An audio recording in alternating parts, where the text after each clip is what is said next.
In today's video, I'm going to teach you how to trade gold on Tradestation. We'll walk through placing a gold futures order from start to finish using the order bar, sometimes called the trade bar, and I'll add clear explanation so you understand exactly what each choice means before you click send. First, make sure you're working in the correct place. On the order bar or trade bar, switch to the futures tab. This routes your order to the futures market rather than equities or options, and it ensures the platform uses the correct contract specifications and margin rules for gold.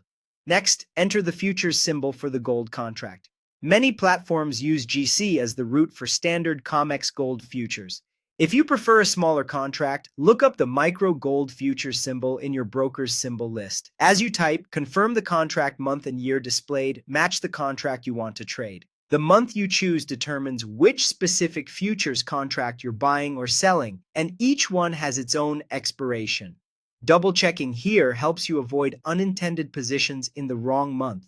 Set your quantity, which is the number of contracts you want to trade. Remember that each contract controls a specific amount of gold, so even a single contract can represent substantial exposure. If you're practicing or keeping risk small, consider starting with the smallest size available to you. Be mindful of your account's buying power and the initial and maintenance margin requirements shown by your broker. Choose your order type. A market order aims for a quick fill at the best available price, but it can slip if the market is moving fast. A limit order specifies the worst price you're willing to accept. It adds price control, but might not fill if the market doesn't trade at your limit. A stop order triggers only if price reaches your stop level, which is useful for breakout entries or as part of a risk plan. Pick the type that matches your intent and the current volatility. Set the duration. Day orders expire at the end of the trading session if they're not filled.